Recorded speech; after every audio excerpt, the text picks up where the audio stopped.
namin per head, 249 pesos only. All unlimited na po siya. Soup and rice, plus yung mga food po namin lahat. Unlimited na po. God. Oh, diba? Ganun ka mura. Sabi mo, 249 lang, kakarjacking ka na, diba?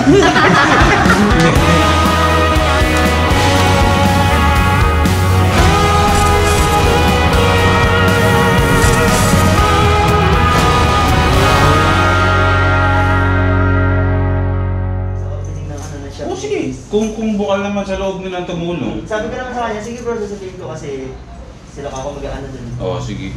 Welcome sa mga lahat ng mga tutulong. Si RJ Joseph. Ayun, mga first timers, kumusta? Magandang araw sa inyo lahat, magandang tanghali. Today ay dito tayo sa First Time Moto. Nakikita niyo sa likuran natin. Nandiyan na yung mga ibang paninda natin. Hindi pa tayo tapos sa paghahakot. Meron tayong mga SC project ng mga ex-host dito. Limang klase yan.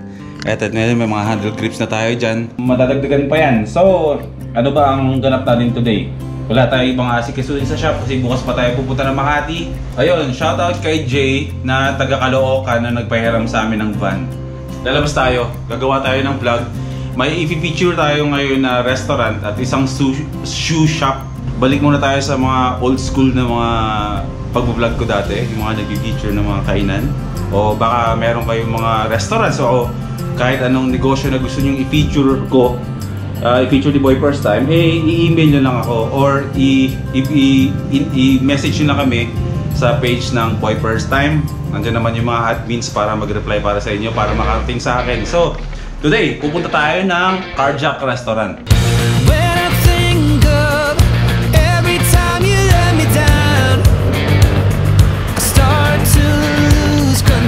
Hanggang tingin na lang muna tayo, hindi pa tayo makakabiyahe. Pero okay na rin yun, no? Pasundot-sundot kahit dito lang muna malapit sa atin. Kasi diba ngayong araw na to, mag-vlog tayo ng walang kinalaman sa trabaho natin sa shop. So, trabaho ko pa rin naman to, yung pag-YouTube, pero ngayon, maiba tayo. Mag-food trip tayo ngayon total. Matagal-tagal na rin ako hindi nakakapag-vlog ng ganitong klaseng vlog eh.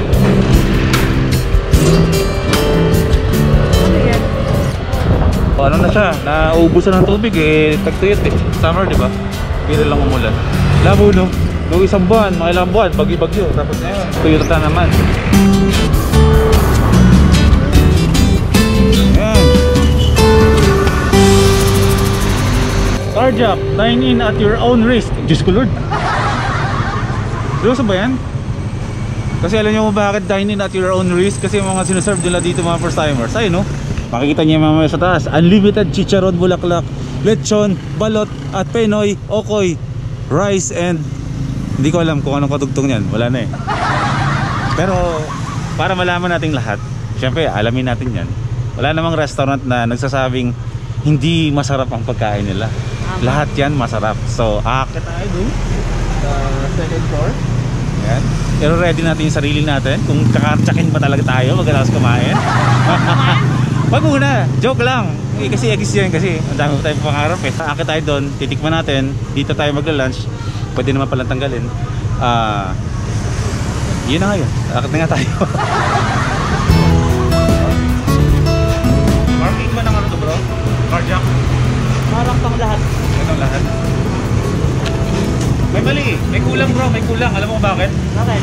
Kasi kung nakalagay doon, Carjack, dine at your own risk. Dapat dito rin. Park at your own risk.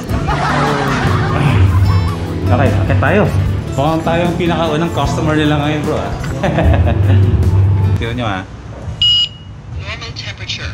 Oh, pagka kuha mo ng alcohol, automatic na rin na i-detect niya yung temperature mo. So 35.9 tayo. Safe tayo pumasok. Mababa ang temperature natin. Ikaw bro, baka mataas ang ano mo, ang pagtingin mo kay Lawrence. Yes, we're open. Good morning, good morning. Doon na tayo mga first timers sa Carjack. Parang hindi pa ako makain, naka-carjack na ako mga. Ayun na, ayun na yung mga pagkain.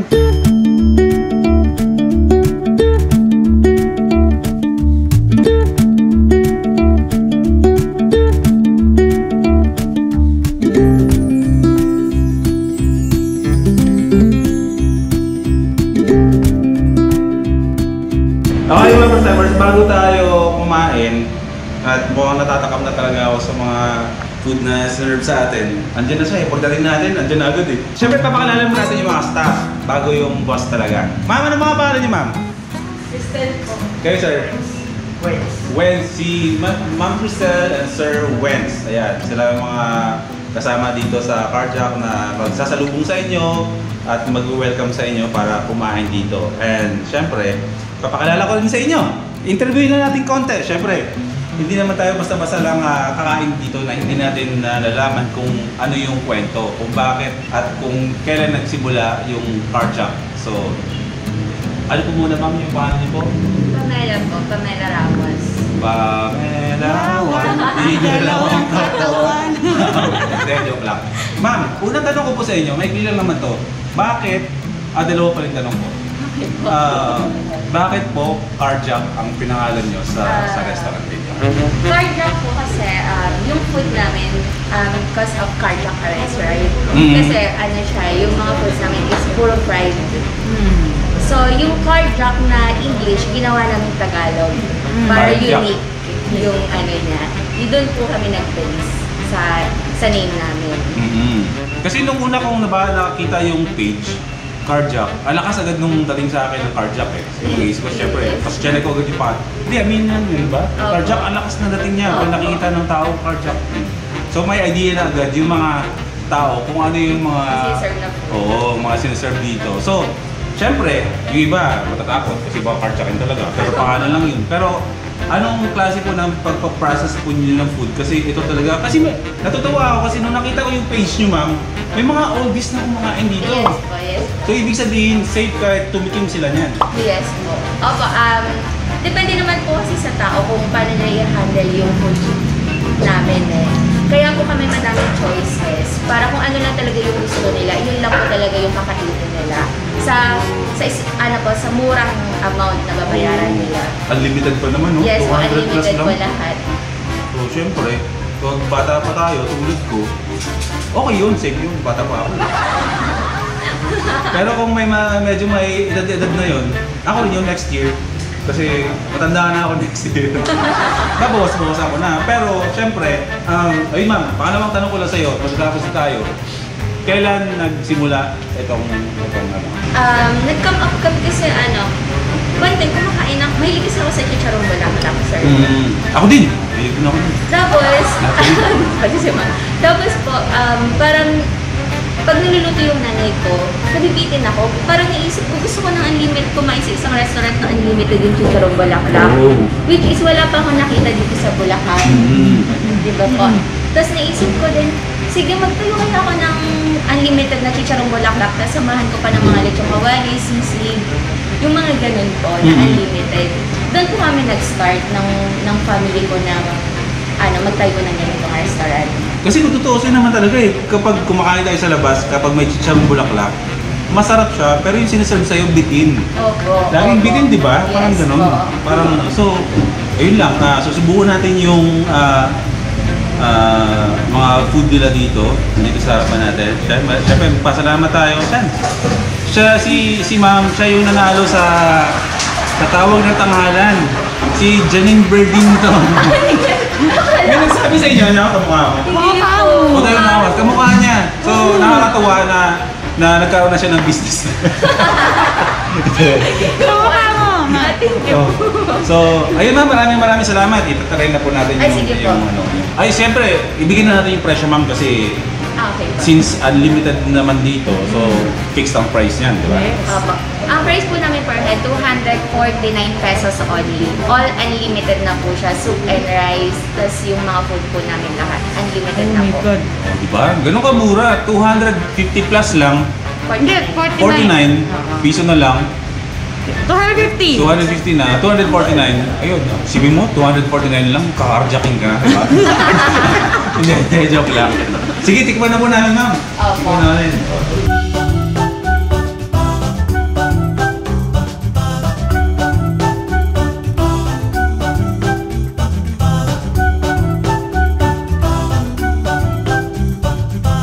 So, syempre, para mas mabilis, simulan natin sa parang ito yung pinakamalakas mang-attract eh. Dito sa cardiac, no? Itong chicharong bulaklak na to. Bro, tikman natin. Saan yung supa natin? Mukhang ang lutong nito eh. Crispy. Crispy. Malutong. Contest tayo kasi nung unang kakardiakin ha. Wala pa nga sausaw eh. Sausaw ko na. Sausaw natin. Sausaw natin.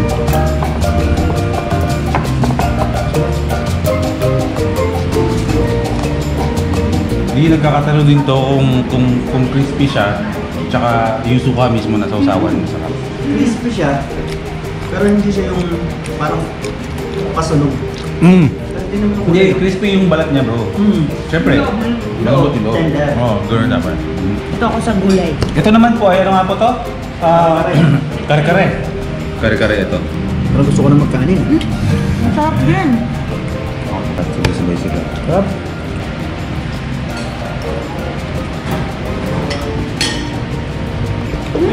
Masarap talaga. Wala ko nakakain ng bulalo din. Hindi. Nasasarapan ako kasi nung isang araw may kinainan ako ng ano, ng ganyan. Matabang. Alam mo kung bakit malubang? Hindi nilalagyan ng gata. Ang gamit lang doon, cornstarch lang. Yun sa iba? Totoo po yun? Nakawala po yung lasa ng kare-kare pag nilagyan ko ng cornstarch or flour. So mas ma-appreciate yung lasa niya ngayon na masarap kasi nga mas kompleto yung Ang malalasahan mo kasi gata, tsaka yung peanut talaga. Yun ang totoong kare-kare. Yes po. Dahil yung pag-off po namin is homemade po ng mother ko. Lahat homemade ah. Mahilig talaga kayo magluto. Yes po. Oh. Eto, yung bagoong nila ko isa yan. Ay pala may bagoong eh. Try naman natin yung sisig ng mga bro. Mga bro? Ha bro? Yeah, bro. Yeah, bro. Kahit ang masarap ko sa'yo, bro. Okay. Try natin naman yung sisig. Sama natin to, ha? Sili. Nagsiserve po kayo ng beer dito? Kasi pagkadalasan kasi na mga ganito yung mga pagkain, automatic kasi yung ginagawang pulutan talaga ng mga, di ba? Parang pulutan siya. Eh, dito kakaiba. Kasi hindi mo siya pupulutanin. Kinakain mo siya as meal talaga. Na pero unlimited. Yun yung amazing dun eh. Ipita natin ng sili. Ganyan lang po po. Okay na ako. Sarap din. Mahilig tayo sa sisig. Ikaw kumain ka lagi ng sisig. Alam mo yung tinipid na sisig sa hindi. Oo. Ito, puro.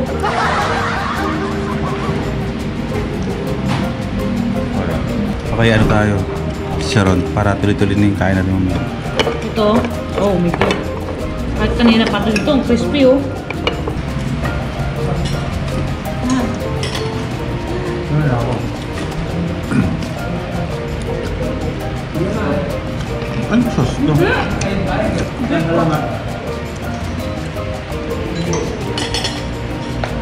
Gawa po siya sa liver.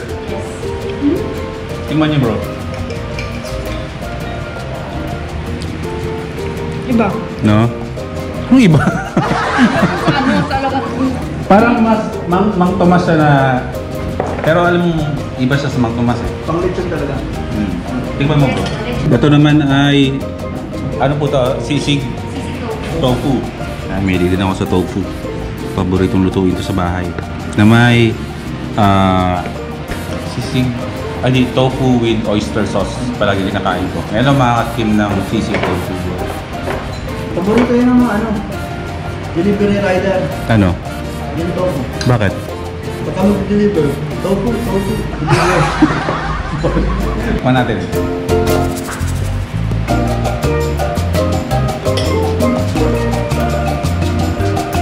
Alam niyo po, hindi ako magsisinungaling. Wala akong natitikman dito sa mga luto niyo na parang may kulang. No. No? Thank you po. Masarap siya. Ito po ay okay po na made po sa Ano po, pangawa na lang po lang. Squash po. squash. Squash is Kalabasa. kalabasa.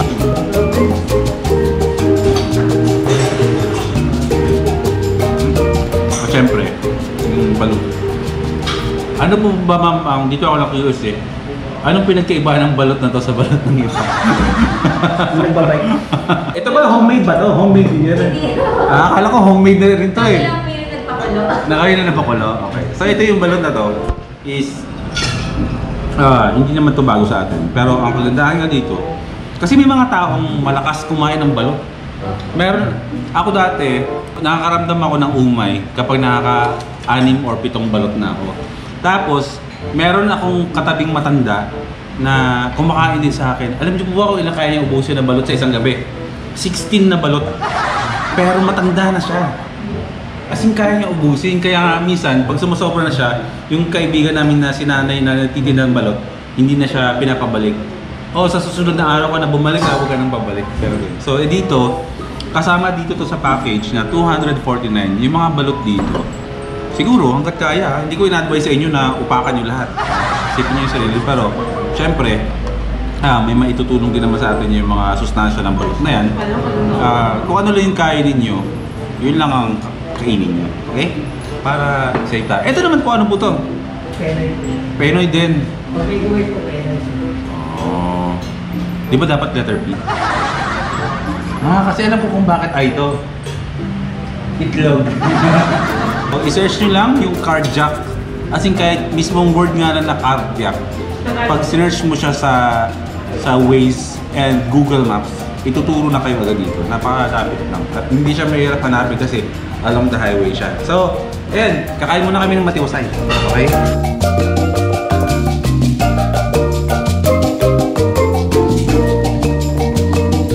Yung quantity nung food na isa-serve, kahit dalawa lang kayo pumunta dito, kunwari kasama mo yung girlfriend mo o boyfriend mo, sigurado hindi niyo maubos. So, ina-advise ko sa inyo na pag pumunta kayo dito, dalhin niyo yung tropa ninyo dito, mas marami, mas paligtad.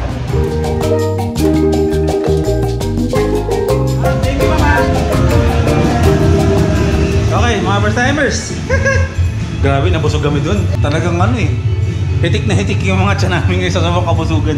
Isipin mo, 240 lang per head. Yun, ganun na kadami ang pagkain na makakain nyo. Unlimited. Ay, mahal, pa-video mo ako, sasabihin lang ako. Ayun nga pala mga first timers. Since na mag-open yung first time moto, kaya dito tayo ngayon sa Cardiac. Kasi ang Cardiac mga first timers is mag-sponsor ng food para sa mga guests natin, yung mga may-ari ng mga Kobe, may-ari ng J3D, yung LA Squad ay isa sa mga food sponsors natin ng Cardiac. Ngayon ko lang sasabihin to, medyo kakapal ko yung mukha ko kasi marami nagme-message sa akin sa page na nagpapapromote ng mga restaurant nila, di ba? Ng mga products nila. Nahiya sila magtanong kung magkano yung talent fee. Talent fee para i-feature kasi nag-feature talaga ako at sa totoo mga first timers, may talent fee talaga yung pag-feature ko ng mga restaurants at kung anong klase ng negosyo kayo. Pero dahil mag-opening na mga first timers ang first time moto, magbibigay ako ng chance for the benefit of first time moto and para din sa inyo ng mga business owners na kung gusto niyo lang sumama sa group of food sponsors ko ay pwede naman. Sa sponsoran nyo lang yung first time moto sa opening ng food nyo. Ito sinasabi ko to, hindi lang ako mag-benefit. Para mag-benefit din kayo na hindi na kayo magbabayad ng talent fee para i-promote yung negosyo niyo kung ano man food na meron kayo. Ang gawin nyo lang mga first timers is pumunta lang kayo sa page ng Boy First Time. Mag-message po kayo doon kung gusto niyo po mag-sponsor ng food. And then in return po, X-deal po tayo. X-deal means magbe-benefit ang shop, ang ako, at magbe-benefit din kayo. Yun yung kapalit nun is may po-promote ko yung mga business nyo. So, sa lahat mga interesado, yung iba mga nahiya, ayan, gaya na po yung deal po natin na mag-X-deal po tayo sa opening ng first time moto. Kung gusto nyong magpadala ng food ng mga negosyo ninyo, tulad ng mga nagbe-message sa amin sa inbox, yan na po yun. In return, ipopromote po namin yung business ninyo sa opening ng first time moto. So, ayun. Speaking of sponsorship, ngayon pupunta tayo ng Ulila naman mga first timers kasi may nag-invite din sa amin na bibigyan daw ako ng sapatos. Pumunta natin, bibisita tayo ng shop. Yun, sponsored lang din yun.